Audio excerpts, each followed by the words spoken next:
So in this video today, what I would like to do is look at the first part of the speaking exam, which is the role play. The speaking exam, just a little bit of background on you. It comes in 3 different parts. The first section you've got is a role play. The second section is a photo card where you have to describe the photograph and answer a few follow-up questions. And the last part is the general conversation exam. The role play lasts around 2 minutes. Sometimes what you'll find is that the role play will go a lot quicker than 2 minutes, and don't be shocked by that, and don't be worried about that. That's perfectly fine. The photo card for foundation tier lasts up to 2 minutes, for high tier it lasts up to 3 minutes. And the general conversation for foundation tier is between 3 to 5 minutes, and for the high tier it's 5 to 7 minutes. For 2 of the 3 parts of the exam, you can actually write out your answers and prepare them beforehand.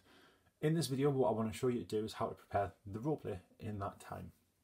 You give it 12 minutes, you'll be taken into a different room with an invigilator, in which you'll be able to script out your answers and take those notes, importantly, into the exam with you and use them. So, the role play. The role play itself looks like the one that is in front of you. It'll consist of 5 points. You'll get a little bit of blurb beforehand, just at the top there, which will give you a little bit of context. You've got your 5 points down there. You'll see 1 exclamation mark and 1 question mark. Those features are all really, really important that we identify what they are and we know what to do when we're faced with them. Now, another key thing is that in this exam itself, you are required to write your answers on a separate sheet of paper that is given to you by AQA. Now, unfortunately, I'm in lockdown and I've got no printer in my house, so I can't get access to that piece of paper for you to show what it looks like. However, I've got a lovely trusted notepad that I can write my answers on for you instead and take you through that process. So the first thing I would do is have a look at the card itself. It'll give you the instructions at the top and it'll give you the introductory blurb. So just always have a read of that introductory blurb. So this one, it says, "Estás hablando con el empleado, la empleada en una tienda en España." So you're talking to the employee in a shop in Spain. That's really, really crucial. In this one, it'll give you a little bit of context and it'll put into context what you need to do later on. The next thing I would do is, on my sheet of paper, I would write down the numbers 1 to 5. The reason I would do that is because I've got 5 bullet points. Once you've done that, go through and translate each bullet point into English. When you get the exclamation mark, make sure to put it in. Don't skip the line because there's nothing written next to it. It's very, very important that you realise that that's there. That is for the surprise question. You're not going to know what that is. You're not going to be able to prepare that question. So you need to draw your attention to that fact during the exam. And by putting that exclamation mark there, that's what serves that purpose. Again, the next one, we've got a question mark. In the exam, when you get that question mark, it means you have to ask a question. Don't fall into the trap that some students do and just ask a question like ¿Qué tal? Or ¿Cómo estás? Or ¿Cuántos hermanos tienes? It needs to be focused on the piece of information that comes afterwards. So always write that down as well. So in this case, I've got to ask a question about sales. For the last point, you'll notice there's a little bit of information in a bracket. Always be very, very careful with that information in bracket. It will tell you the level of detail that you need to give in your response. This time it says un detalle, we need to give 1 detail. Sometimes when you get asked this kind of question, it'll say tu opinión sobre las tiendas en España, una opinión y una razón. So it'll ask for your opinion and it'll ask for a justification, a reason why. If you don't put that reason why in, you won't get full marks for that task, so beware of that. So we've gone through now, we've translated into English as you can see below. The next thing we need to do is we need to work out what it is that AQA actually want us to say. So if we look at the first one, t-shirt, what size? That doesn't really make sense. What we need to do is we need to say the size of the t-shirt that we want. So, and I would also say what size of t-shirt I want. If you put in I want, you're going to get that verb form right. It's asking about you, it's not asking about the examiner, okay? We've got exclamation mark, can't do anything about that. T-shirt for whom? For my brother. Question about sales. I would write down as well the fact that you need to write a question about sales. Don't just skip over it. Really, really bring that fact that you need to write the question down to the forefront of your attention. And for the last one, your opinion about shops in Spain, it's always a safe bet just to stick with me gusta and no me gusta if it asks for an opinion. The reason why is, if you use me gusta, you can always use porque es or porque son afterwards just to give a justification. The way that each task is marked is it's marked out of 2 marks.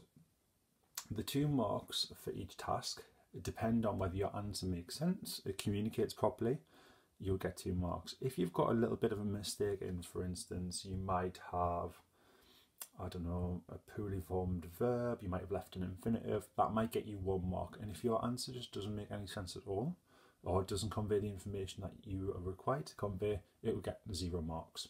So if we take that after the context of the last question, if it did say, obviously it doesn't, but if it were to say una opinión y una razón, and you just put me gustan las tiendas, you would only get 1 of the 2 marks. So that's why it's a really good idea to always use me gusta, porque it's just to cover your back. We've translated, we've said what the examiner wants us to say, now we need to put it into good Spanish. A lot of students in this part of the exam will write far more than what they actually need to. So my advice for you is to keep it short and sweet. This section of the exam should be short, snappy, and to the point. So the first one, t-shirt, what size of t-shirt I want. So I'm going to say I want a small t-shirt. I don't know what my surprise question is, so I'm going to move on past that. So t-shirt for who? I just need to say the t-shirt is for my brother.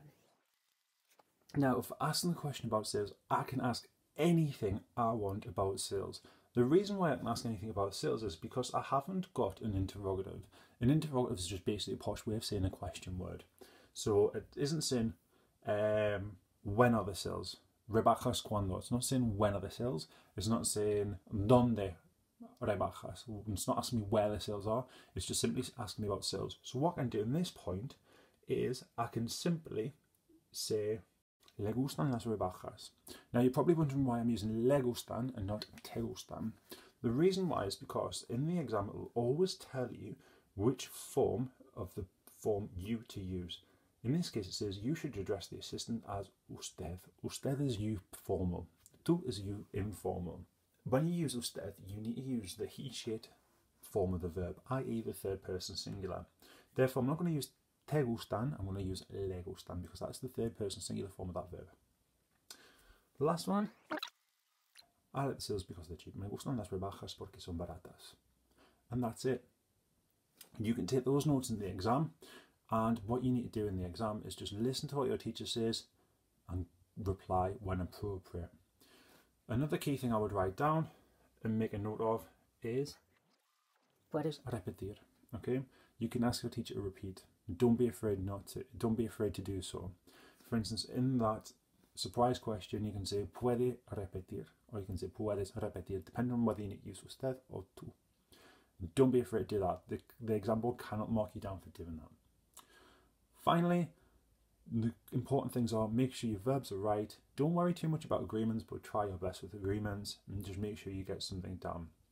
So run through the process again. First of all, read the task. Second of all, look at the context. Write your numbers 1 to 5 down.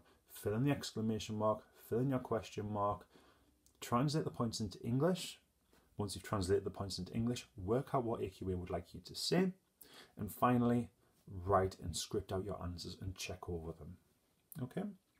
What I'm going to do now is I'm going to prepare another example that's slightly more difficult and that catches a few people out. I'm going to work through the same process with this one. I'm going to work through the same steps. Now, first thing I'm going to do is I'm going to look at my context. It says, estás hablando con el empleado, la empleada en una estación de trenes en España. And again, we need to refer to that person in usted. I'm going to write on my notes paper because I'm not allowed to write on the card itself. I'm going to fill in the numbers 1 to 5. Now, I've got to take into account that I'm in a train station in Spain. And it says, tu viaje donde? So, your trip.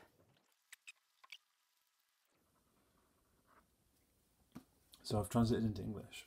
Now I'm looking at this, your trip where? Now some students fall into the trap that in the textbook, in one of the textbooks, a lot of the travel is done in the past time frame. It's looking at the present tense.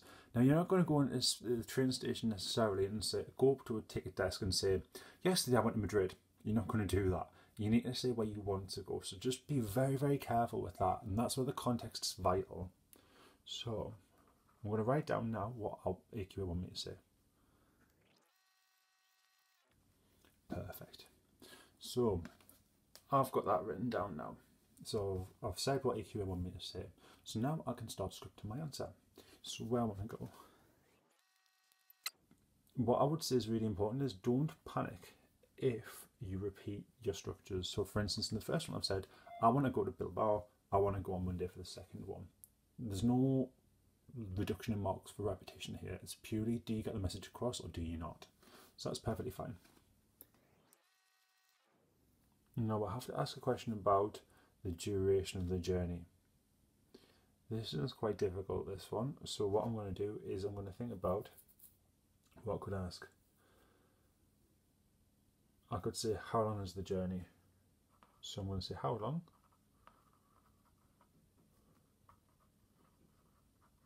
¿Cuánto tiempo? I'm going to think of duración. I'm going to look for the verb durar. Dura el viaje. And there's my answers. So for this final example, just make sure that you really read that context very carefully. A few final things to note. For the higher tier, the process is exactly the same. The difference is that the questions will be slightly difficult, slightly more challenging for the level. And the surprise questions, foundation, they're generally speaking, one surprise question. In the higher tier, you might be asked for two separate pieces of information.